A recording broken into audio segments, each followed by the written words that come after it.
Hi, I'm Joe Augustin. I was the writer-producer of Night of the Demons. I think the nice thing about Demons is that they are, well, anything goes, basically. It's like you're free to just use your imagination and come up with like the most twisted stuff you can. And the way I interpreted the demons in Night of the Demons, demons are, as they stated in the movie, they're beings or spiritual beings that never have actually existed in any kind of corporal form. So when they take possession of a human body, it's like going on an amusement ride for them. And, you know, that opens up a lot of possibilities. And we're gonna scare the shit out of them.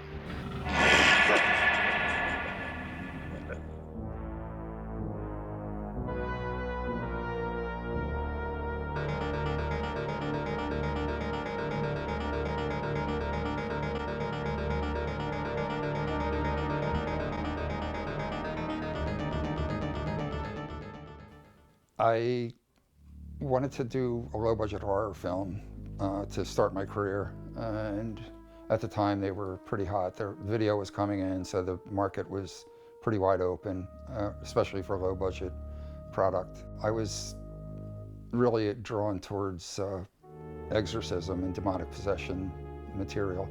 I was a big fan of The Exorcist, and it was one subgenre that hadn't been, or one subject that hadn't really been overworked.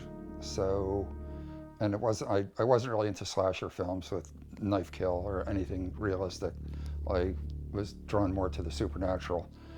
But I really liked the special effects in Friday the 13th and the structure of having a bunch of teenagers, you know, go to one location, and that was ideal for a low-budget horror film. So I sort of combined those two ideas, and I'm sure I was influenced also by Evil Dead, which came out by that time, which I really liked, but I wanted to do something more, I didn't want it to be so campy. I wanted, actually, the original script was less campy than the final film came out, but that's just part of the process of filmmaking, basically, once you get people involved, and the final product is fine, you know, it's not, I can't complain about it, so. All right, dudes and dudesses, let's party!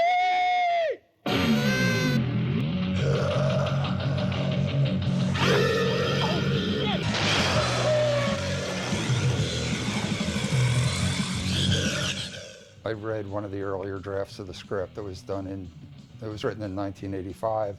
The original, very first draft was written early in 1984. When I returned to Philadelphia from, I'd been to the American Film Institute.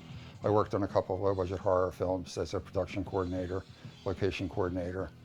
And then I sort of crashed and burned, and I ended up going back to Philly to recuperate a little bit. And I spent 3 or 4 months there, and I wrote 2 scripts while I was there. And one was the first draft of Night of the Demons, which at the time was called Halloween Party. And in the original draft, the very first draft, when I went back, I was hanging out with some old friends, and I had a lot of gay friends. And so 2 of the characters, Max and Franny, in the original draft were a gay male couple. In the draft that I saw, which was written a year later in 1985, which I think is the draft that I presented to Paragon Arts, the characters, Max and Franny, were now a straight couple. So somewhere along the line, I think I had submitted it to somebody, and they told me that it was too iffy for them to try to get it, and I backed off a little bit. And I also had, the characters were a lot more hardcore in the first one. Max's character was the son of a doctor, and when he gets dressed up in his father's old scrubs as his Halloween costume, and he loads up his father's black bag with all sorts of drugs that he finds in there. And it had a lot more drugs, pot smoking and whatever in that first draft, and in the draft in '85. So since it didn't end up in the last one, I mean, I'm just going back a ways to remember, I'm assuming that probably at Paragon they told me to nix the drug stuff and get it out of there and clean it up a little bit. And there were other major changes from the first drafts. But as far as the characters, I tried to just present a demographic cross-section of America. That's why I, had a black character, an Asian character, a Hispanic character, and that was about it. I mean, I wanted it to be an all-American horror film, and in the draft from 1985, when I look at it in the beginning, the description I wrote in the opening scene is that this could be any town, it takes place, I had a caption saying a few miles from here. So if anybody in America that was watching could see that it was, could imagine it was their town, basically. There's no fool like an old fool. You son of a bitch! Hey, cool it, Pops. You want to blow your pacemaker or something? Before I made the deal with Paragon, I actually had a bunch of offers on the script. It was, like I said, horror films were hot at the time. I had an offer from a company called Atlantic Releasing, which had done a film called April Fool's Day. They gave me like a deadline of like 3 days to accept their offer, and they wanted to change the ending so that the whole thing was a dream, which I didn't like, and so that was, I nixed that. See ya! It also got me a gig at TriStar to do a rewrite on a horror film that they had called Hastings High, which I rewrote and called it Frankenstein High, and really bumped it up with a lot of effects and whatever, but the film never got made due to typical studio politics, change of administration and stuff. And then two friends of mine, Steve Golan and Yanni Sigvatsin, had a company called Propaganda, which was one of the first companies to do rock videos, commercials, and features. And they wanted to do it, and I wanted to do it with them because I was really good friends with Steve and Yanni. But the money was less than I'd been offered even from any of the other entities. So my agent sort of nixed that and said, no way, basically. And then finally, I had a good friend, Carson Leistokow, who had been to USC with Jeff Giuffre and Kevin Tenney. And he knew about Paragon Arts, that they were kind of really desperate to get a script. They raised money independently, and they had shot 2 films that they had in the can. One was Witchboard, Kevin's film, his first film, and the other one was a film called Tips, which was like a total disaster. They'd both been on the shelf for over a year without any kind of offers for distribution. So they wanted something that would really get the guys who raised the money with the investors excited. And because the Halloween Party script had a lot of special effects in it, and it was really just a totally different animal than the films they had done before, they got excited about it. And so because I kind of knew that they needed a film, I felt I had a lot of, and because I had a lot of offers on it beforehand, I felt confident that if I didn't get this deal, I'd eventually get something else. So I held out for, to produce it, and also contractually have creative control over the script and what happens. Eventually the script did go through changes, but for logistical reasons, for the budgetary, in the 1985 draft, the film ended, there was a huge car crash and explosion in the climactic scene. And there was also a moat around the building, which you could see, and a bridge that they had to cross over. But the moat was what kept the running water of this moat creek, kept the spirits inside. And to find that location would have been, almost impossible. So the house was great find. That was, Ed Parmalee was the location manager, and he managed to strike a deal with, I think it was Ralph's, who owned it. There was some supermarket chain that owned the property, and it had been condemned, but it was also, they couldn't really use it for anything, but I think they couldn't tear it down at the time. It was like a historical property. So he made a deal we were able to go in for a month for like 65 grand, which was really good at the time for LA. And it was really a great property because it was big enough. We had a courtyard where we could park all of our production vehicles. We had plenty of extra rooms where we had offices, and it really worked well. The only problem for me was in the current draft of the script at the time that I was hoping to shoot, the ending was different. The house, in order to explain why the demons were on the property, I had a wooden fence that was around that was made out of whitethorn, which is branches of trees that have mystical powers. And then at the very end, after Roger gets over, instead of pulling Judy right over, Angela has her. It's just Angela and Judy, and Roger picks up a long branch of whitethorn and jabs it through the fence and impales Angela basically, and then Judy's able to escape. And the property had a brick wall around it instead, so I had to rewrite that scene. So then I had to come up with the underground stream, which holds them in, which is under where the brick wall is. And logistically, that was like the only problem with it. But other than that, it was a great property. It was amazing.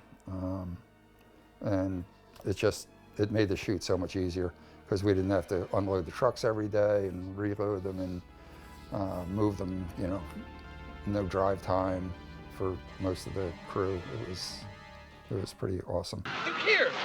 Turn here!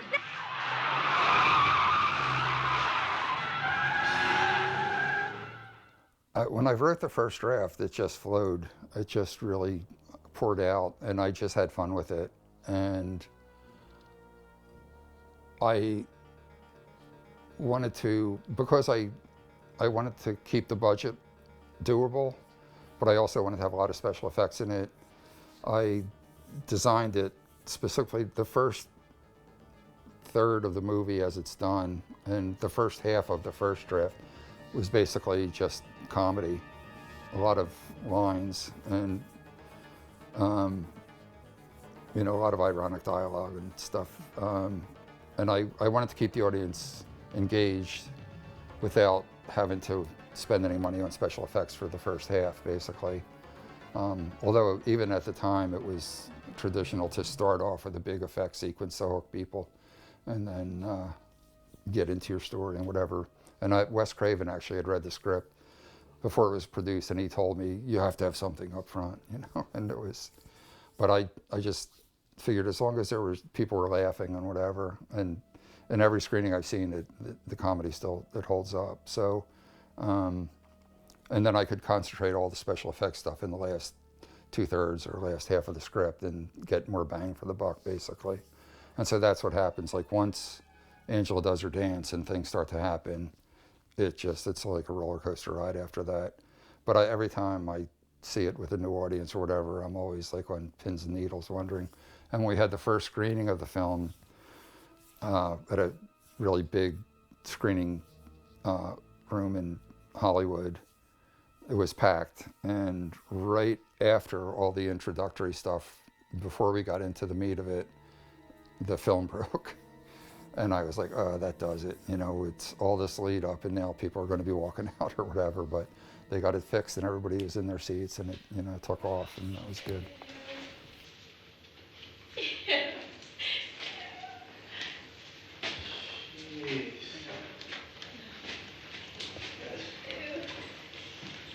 Hey, you know what? This reminds me of a great story. Kevin was really good. Kevin's a very jovial guy. He's really likable, and he keeps things light and he keeps things moving. He doesn't do a lot of takes. He basically, I was used to film school where people literally had to shut them down after 18 hours because directors just want to keep take after take or whatever. And Kevin, usually it was like an 8-hour day with Kevin. And part of it was because there wasn't that, hour or 2 hours of setup every day. So most of the rooms in the house were pre-lit, and, it was just show up, get everybody in there, and maybe do some rehearsal. But one thing I do remember is Billy Gallo came up to me at one point. He was all upset, and he said, "Joe, I don't know what my motivation is for the scene." And I said, "Well, what did Kevin tell you?" And he said, "Kevin said, surprise me." And I said, "Well, well, you read the script, haven't you? And he said, oh, I read all my parts. So I don't know what comes before this. It's like, okay. Well, this party's getting down to the cream now. As far as the casting, I had worked with Tedra Gabriel, who was our casting director, on the 2 films that I did as a production coordinator and location manager, American Drive-In and Hard Rock Zombies. Tedra was the casting director on those. And in both of those films, she found young people that could act, that were really good and really looked good and were really likable. And so I knew I could trust her to get, 10 good young actors that we could rely on and, wouldn't be an embarrassment. And she was easy to work with. She was really a sweetheart. So I brought her and introduced her to Kevin. He liked her, everybody liked her. And I think they were also, I think Walter, the executive producer, liked her because she was the ex-wife of Roman Gabriel, a football player. He was really into sports, so everybody, it's part of the way Hollywood works, basically. There's some personal things, but so Tedra came in and she did it, and only 2 of the actors that she brought in originally didn't work out. One was a young actress who started getting really difficult, and Tedra immediately shut that down and said, you got to forget her.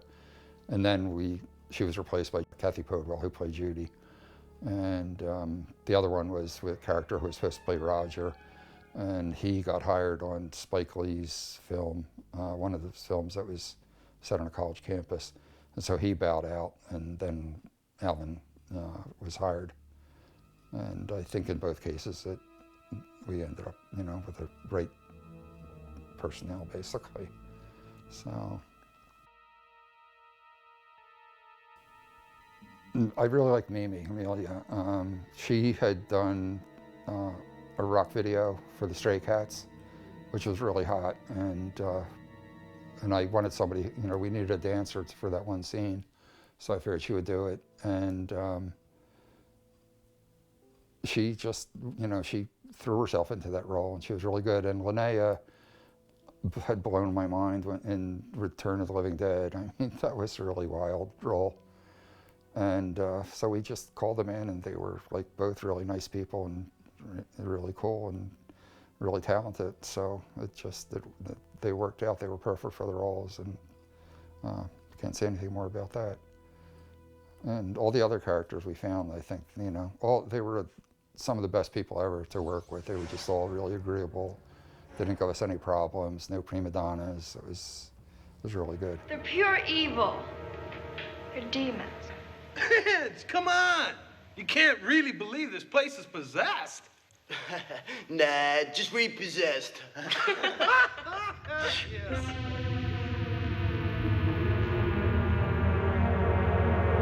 For tonight, anyway. And I really liked Steve a lot. I loved working with him. And it's funny, because of my arts background, he had a lot of crew people come in on certain days, heavy days, when we had all the zombies going. And on one day, I asked him if I could take a shot at doing some of the makeup on one of the characters. And he said, yeah, sure, go for it. So he gave me his like fancy German face paint, whatever. And I went to work, and I thought I did a pretty good job. And he came in and took a look at it and picked up the brush and went over it all. And it was like 50 times better when he got done. So, but he was really just a lot of fun to work with. He was a wild character, but he was totally disciplined, and his guys were all fun to work with, but they were great at what they did. And he gave us a lot for, the deal. We were lucky because Jeff found him, and he was, we had seen a few different people, and there were a lot of good makeup effects artists coming up at that time. One of the things that inspired me with Friday the 13th was that Friday the 13th was made at a time when there was sort of a quantum leap in special makeup effects that you could do on a low budget. And so there were a lot of people out there, and we looked at different people, but Steve, he had worked with Dick Smith and had a really good resume, basically. and he had just started his own company, XFX, so that's why we were able to get him for a really good price to do all the effects. And then we did Night Angel. We could only afford to get him for some of the effects. And then we had K&B, who were really big effects guys. So I've been lucky as a producer, and even only doing those few things. But Suzanne? What are you doing? well, I know everybody's favorite is the lipstick gag, lipstick in the breast.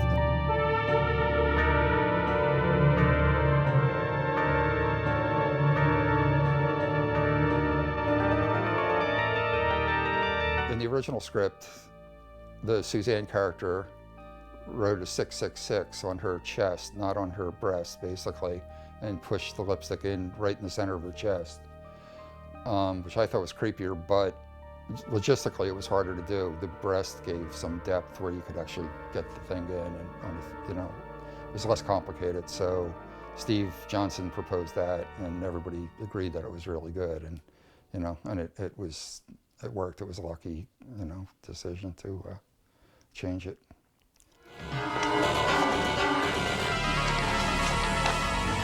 Judy, Roger, where you going? The party's just begun. And when we opened, it was really successful. So it opened in Detroit on Thanksgiving weekend, and it was the #2 film on the variety charts. The Last Temptation of Christ was #1, and our per screen average was like $6,500, which for a low budget film like that was really high.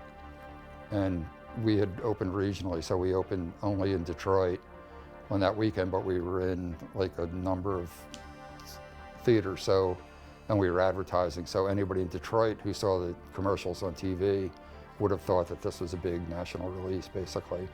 And we rolled it around from city to city like that, and it did really well up until we hit Texas, and there was a blizzard, and the Bible Belt, they didn't really go for that kind of movie.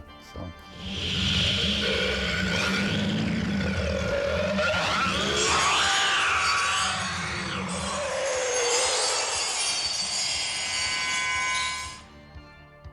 It's hard to,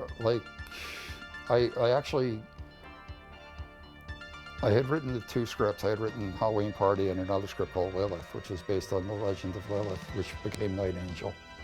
And after Night of the Demons was done, Lilith was intended to be more of a studio film. It was a little bit higher budget, and it was a little bit more traditional adult characters, not kids and whatever. And I was hoping that Night of the Demons would come out and be a success, and then I could automatically turn around. This would give me enough firepower to go in and sell this other script and, move up into the studio ranks, basically. And Walter Jostin, who was the executive producer, his goal was basically just to get his company established and build his company up. And so after Witchboard took off, he sort of Kevin then went to the forefront with him. So I thought, well, there's not going to be room for me here.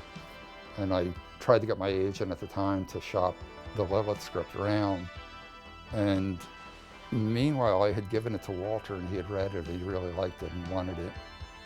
And my agent wouldn't shop it because he knew there was an offer on the table, and he just, typical, there are a lot of agents who basically will not lift a finger for their clients. They'll just wait to collect the 10%.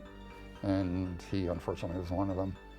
And then Walter was pressuring me more and more that he wanted to close the deal on it. And eventually I thought, all right, no, if nobody else is going to see it, I can't get it out on my own.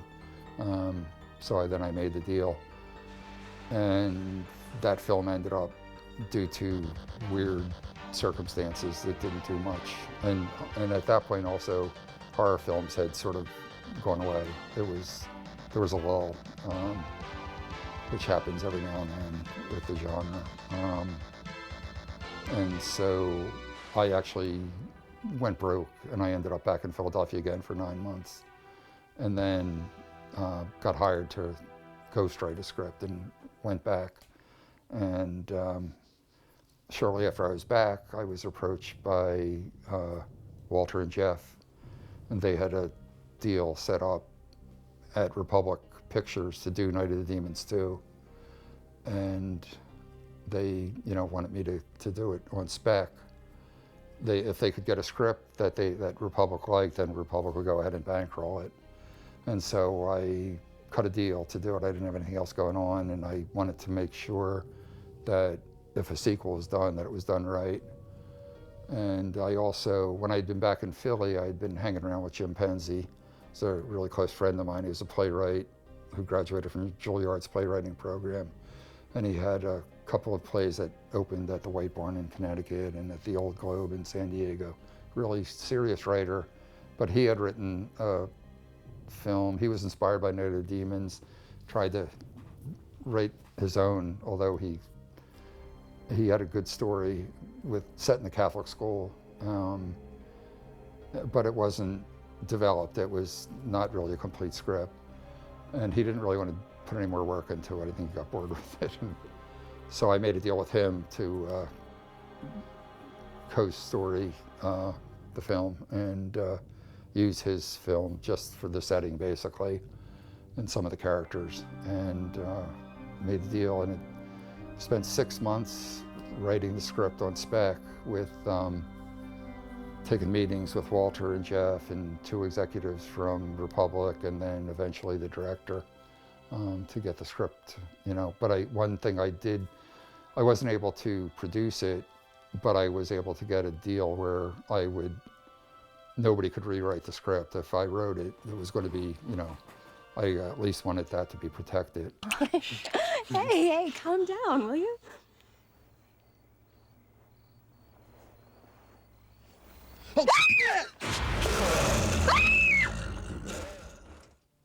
With Night of the Demons 2, after we got done, we finally locked the script after 6 months that everybody seemed to like, all the executives at Republic and Walter, Jeff. And it wasn't easy to get to that point because when I had these meetings, I would get notes from all these different people, and sometimes they'd be contradictory, and I had to figure out how to make them work. But eventually we got through it. We had a script that was locked, and then Brian Trenchard Smith was hired. He's a really good director, but he, like all directors, he wanted to rewrite the script, and he started to rewrite it, and the scenes that he rewrote were kind of redundant. He'd have them in one scene, and then he'd cut to something, and he'd go back to the other scene, and I could see it wasn't working for me. And I told Walter, I said, look, you got to shut this guy down. If he's going to direct it, fine, but the script, we all like the script, and Walter read what he did. He shut Brian down, told him, don't stop writing. We have the script, this is what everybody agreed on. But Brian was pissed off at me for that. And so the first day of the shoot, I showed up on set and kind of got the cold shoulder from Brian, and I thought, all right, I'm not producing this. There's no reason for me to be here. And so I just bowed out at that point. And then I looked at some of the dailies later. They sent me some dailies. They were all excited about them.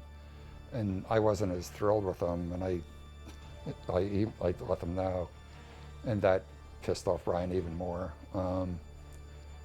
And later, because they were only dailies, later when I saw the final film cut, I really felt bad because I saw what a good job Brian did, especially with the actors. He's amazing with the actors in that film. And I actually apologized to him not too long ago and told him that, I was an asshole at the time, and,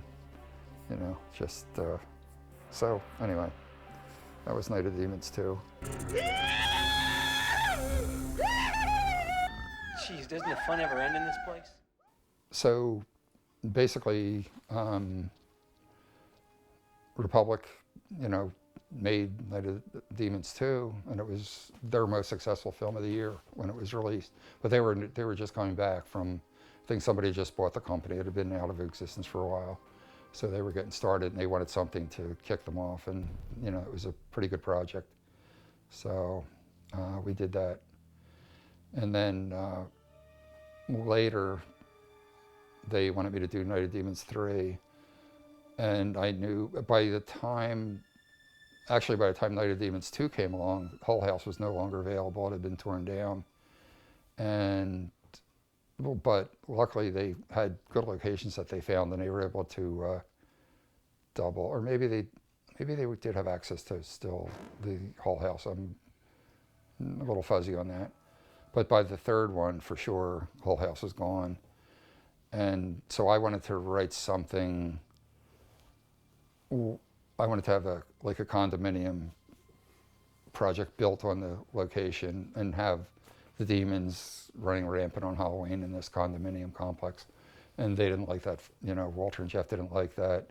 And they also wanted the same, they basically wanted the same, especially Walter was really, he liked the breast gags and he liked, it just, to me, was starting to seem too formulaic, and I didn't want to do that. And I didn't want to get pegged also if I could help it at that point. So I turned down writing a third one, and that wasn't good for my relationship with Walter. He, I don't know, and then it wasn't good for me either when I saw, the final third film. I was not a fan of it. I couldn't understand some of the decisions that they made. They hired a director who had never done a horror film, and he didn't even watch any of the first two films, so he was just shooting blind, basically. And that's what's up. What's next? Oh, sweet mother.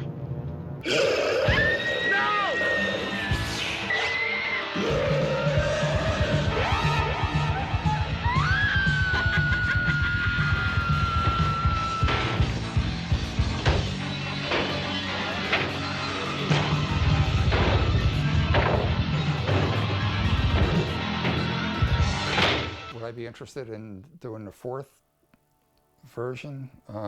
I would only be interested if I had a lot of control over, who was involved and how it was done and what the budget was and, things like that, because it is a lot of work. I mean, the first one was a lot of fun to write. I mean, when I reread that 1985 draft, I was surprised. I would happily take that script and shoot it, even though it would be a completely different movie with the same characters, basically.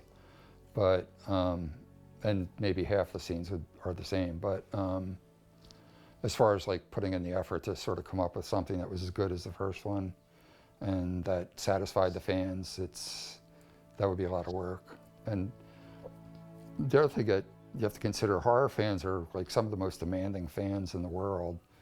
Horror and sci-fi fans, if you don't give them exactly what they like to see in their genre, they can be pretty nasty.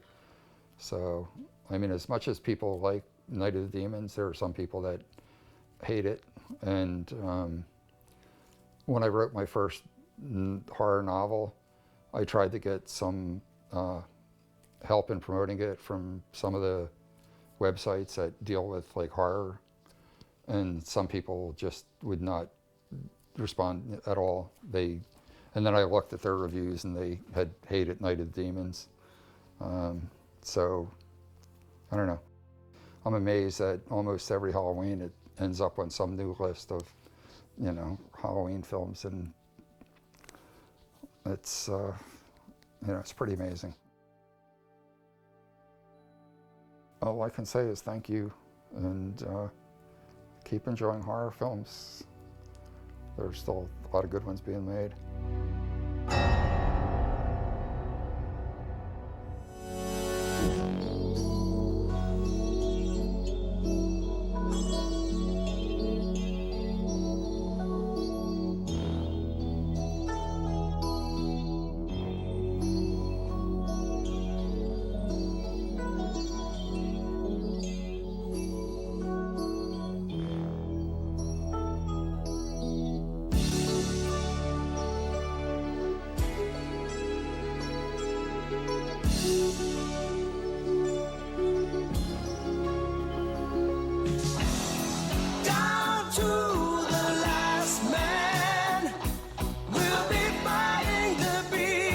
Inside.